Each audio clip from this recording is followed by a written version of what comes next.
Hi everyone, we're here in San Francisco at the Winter Fancy Food Show, and we're talking with David Hauser today of SuperFat, a brand that sells keto nut butters. Hi David, nice Hi. to meet you. Thanks for having me. So you came from the tech industry, launched into the food industry with this brand in February of last year via Kickstarter. Tell us a little bit about why you wanted to move into food. Yeah, so it's an interesting transition. Been in tech for a long time, 15 years. Food has always been interesting to me. And when I changed my diet, it became very apparent that the options out there were very limited, especially for someone who wanted to eat a high-fat but good quality food. And that was very difficult to find, so we started to create something that we wanted to eat. There were a lot of meat products available, not a lot of products that were healthy fats that you could consume, and especially on the go. So we really wanted to create something that, I travel a lot. Being on the plane, it's hard to take eggs and avocados and things like that with you. So you brought some of your team members from your tech companies with you. Tell us a little bit about what building the team looked like for you. Yeah, so our partners really involved a lot of people that have been passed with us in other companies. Mike and CMAC, my partners in the business, as well as some of our team members that have worked on all sorts of functions, especially in marketing. So SEO and Facebook and places like that. And it's been really helpful to take those learnings from another industry and apply them to food. Tell us about the decision to launch via Kickstarter. How did that help you spread the brand's awareness to start? Yeah, Kickstarter was a really interesting platform for us where we were able to generate initial interest and also people who are super passionate about keto. So it was a nice place to start. And our goal was to quickly launch on Kickstarter, but also ship quickly. So we were in production at the time we were on Kickstarter. That way we could ship right after we ended. As you mentioned, this is a great product for traveling. Was that sort of the idea originally, or did you hone the idea as it went? We definitely started with the idea we wanted something that was portable on the go. We got to nut butter because of all the good things that are in nuts and what we could actually produce. And we started with something we wanted that actually tasted good. And a lot of the other products out there, even if it was a nut butter, might have hit the macronutrient requirements for keto, but tasted horrible. And people are moving towards more natural and clean ingredients, which I think is nice.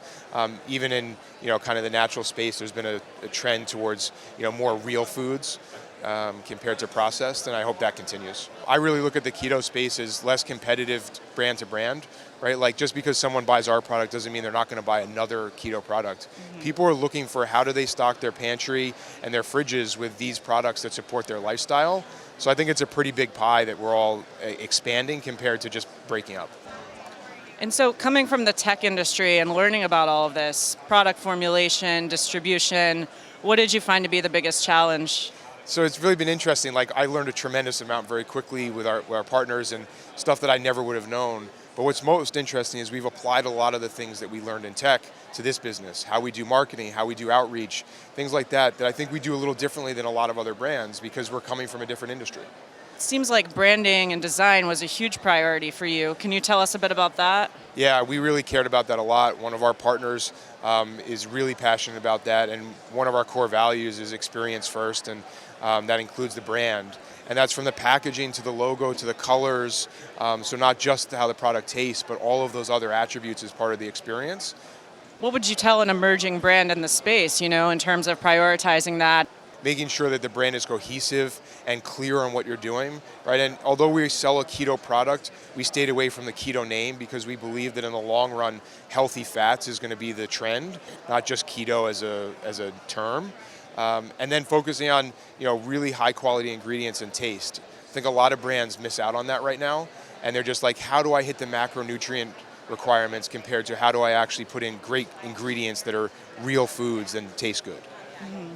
Yeah, and how would you say in the past year even the understanding of keto and healthy fats has maybe progressed? Yeah, I think we're seeing a lot more buyers interested in it now where if I look back to Expo West or some of these other shows 2 or 3 years ago, there was like 1 or 2 brands talking about it. And it takes time to get to market, so we're starting to see that now. And we're also seeing more large grocery chains saying like, how do I put in a keto aisle? Because customers are asking for that. Like they're coming into the store saying, how do I get these things? Mm-hmm. So it's about a year almost after your Kickstarter launch. How do you feel about the past year? Retail's actually moved a lot faster than we thought and had some great accounts like Wegmans and Whole Foods and things like that, which we didn't expect in the first year, and more coming this year, obviously. Direct to consumer has done really well for us, and we expected that more so than retail because that's what we kind of understand and know. and we've done really well there. And we've had some challenges, right? Like understanding how packaging works and the time frame and how long things take compared to when we were in software where it's instant, right? That's been interesting, where our packaging has changed every run. What has been a major change in the past year with the packaging? So everything from how we had the nutritionals listed, like every time we learn something or we make a mistake or whatever it is. So what we thought was final is never final. And moving forward, will the priority be expanding further into retail? We'll still support the consumer business a lot, but I think the shift to retail makes a lot of sense as we see the demand from large natural grocers as well as big box and other places. Do you see the potential to expand the platform into other types of products? Yeah, for sure. I mean, in 2020, we'll be releasing at least 2 new products that fit our brand of fat forward, not just keto necessarily, but I think that's the trend that we'll be continuing on for now. So we'll have at least 2 new products in 2020. Thanks so much for joining us. Really nice to hear what's going on, and we'll see you soon. Yeah, thanks for having me. And thanks everyone for joining us here at the Winter Fancy Food Show in San Francisco, and we'll see you soon. Thanks so much for watching NOSH. Don't forget to hit subscribe and ding that bell.